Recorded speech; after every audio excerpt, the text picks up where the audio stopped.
officiers, sous-officiers, militaires du rang, le peuple malien commémore demain le 61e anniversaire de la création de notre armée nationale. À cette heureuse occasion, il me plaît tout d'abord de saluer la mémoire des pères fondateurs qui ont pris cette décision historique.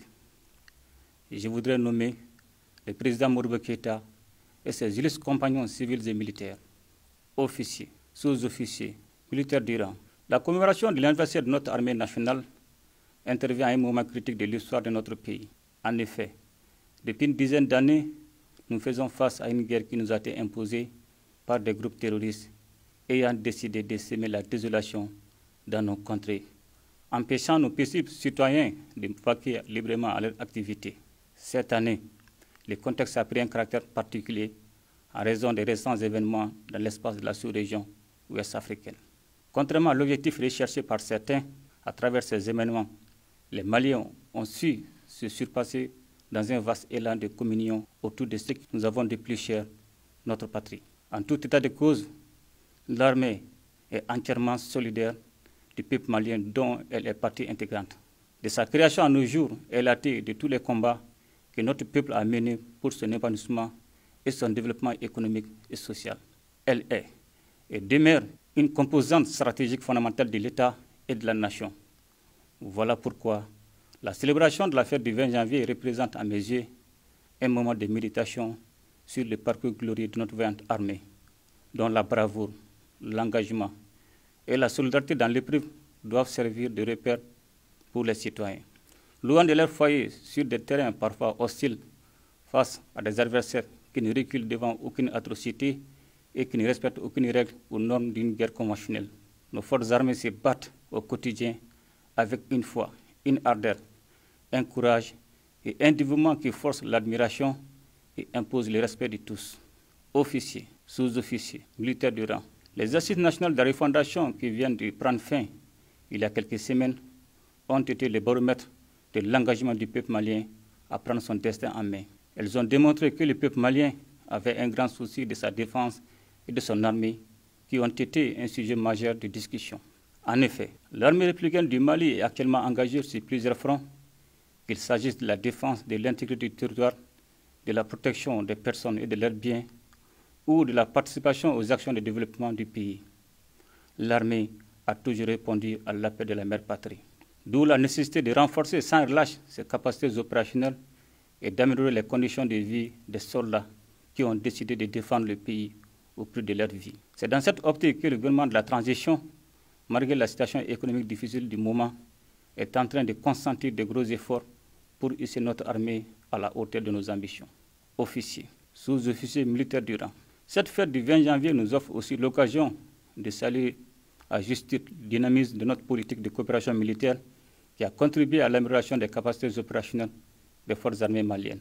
Je citerai ici l'obtention de plusieurs bourses de formation au profit de nos forces, des appuis importants en termes d'acquisition d'équipements, de construction et de rénovation d'infrastructures militaires. Par une analyse objective du contexte actuel et en tenant compte des intérêts vitaux de notre pays, nous avons demandé la relecture de certains accords de coopération militaire. Dans le même temps, de nouveaux accords ont été signés, toujours avec comme objectif essentiel la sécurisation des Maliens et de leurs biens. Ainsi, à ce jour, les efforts de l'État se sont focalisés sur l'amélioration de la gouvernance de l'institution militaire, marquée par la réforme du système de gestion des ressources humaines et du renforcement des capacités opérationnelles de notre armée. Dans le but de faire de notre outil de défense la véritable expression de notre souveraineté nationale, de profondes réformes ont été engagées afin de le moderniser et de l'adapter au contexte sécuritaire et sociopolitique de notre pays. C'est dans cette dynamique que s'inscrit la mise en place du système intégré de gestion du personnel de la défense. Par ce système, l'armée entend davantage se professionnaliser tout en garantissant un plan de carrière plus efficient. Une des lignes directrices de ce processus de professionnalisation reste l'adaptation continue de la doctrine et des concepts. L'impact de cette nouvelle orientation stratégique de l'armée est déjà appréciable au regard du renforcement conséquent des ressources humaines et des capacités opérationnelles des forces armées maliennes. Sur le plan opérationnel, les efforts ont essentiellement porté sur l'acquisition d'armements majeurs, aériens, terrestre, avec un accent particulier sur le renforcement des chaînes d'approvisionnement et de soutien aux forces. Le renforcement des ressources humaines à travers les programmes de formation continue adaptés et l'agrégement des hommes ont considérablement amélioré le niveau opérationnel des troupes. Une autre grande avancée constitue la création et l'opérationnalisation de l'école de guerre du Mali dans l'optique de compléter le cursus de formation. Les conditions de vie et de travail étant par excellence un souci constant de la hiérarchie, de nombreuses réalisations ont été enregistrées dans ce sens. Une des réalisations majeures dans le processus de reconstruction de l'armée et de sa montée en puissance est sûrement le lancement de la construction de l'hôpital militaire de niveau 4, répondant à toutes les normes internationales. Sur le plan sécuritaire, plusieurs actions ont été initiées pour endiguer l'insécurité grandissante à laquelle le pays fait face. Au départ préoccupante, eu égard aux actions des groupes armés terroristes qui s'étaient étendus à certaines parties du territoire, avec des attaques régulières qui ont occasionné de nombreuses pertes en vies humaines. La situation sécuritaire connaît de nos jours une nette amélioration dont les populations elles-mêmes se font l'écho. C'est avec une grande satisfaction que nous constatons les impacts positifs des dispositions opérationnelles prises pour l'amélioration de la situation sécuritaire de notre pays. Une tendance que nous devons absolument maintenir pour redonner de l'espoir à nos populations qui ont toujours vaillamment résisté aux actions des forces du mal. C'est également le lieu de saluer leur grande résilience et de rappeler que les efforts engagés en faveur de la paix et de la sécurité seront maintenus pour préserver l'intégrité du territoire, la paix et la souveraineté de notre nation. Officiers, sous-officiers, militaires du rang. Depuis quelque temps, grâce aux différentes actions entreprises par les autorités de la transition et le haut commandement militaire, nous assistons à une réelle montée en puissance des forces armées maliennes. En témoignent les lourdes pertes infligées aux groupes terroristes ces dernières semaines.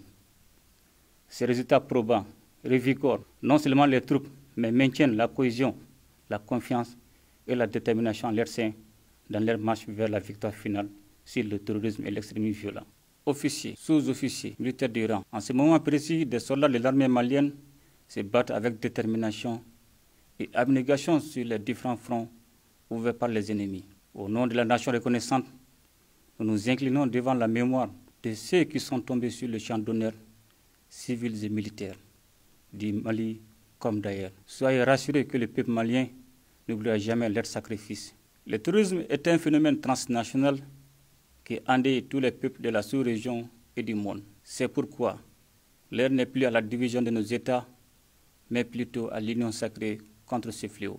Au Mali, nous sommes convaincus que dans le respect de nos souverainetés étatiques respectives, nous devons développer des cadres de solidarité nous permettant de satisfaire les besoins de nos populations dans le domaine de la défense et du développement socio-économique. Je ne saurais terminer mon propos sans vous adresser mes félicitations et encouragements pour les victoires présentes et futures. C'est sur cette note d'espoir que je vous souhaite à toutes et à tous une très bonne fête de l'armée dans un Mali uni, prospère et pacifié. Vive les forces armées maliennes au service de la nation. Ensemble, nous bâtirons le Mali de demain. Qu'Allah bénisse le Mali et protège les Maliens.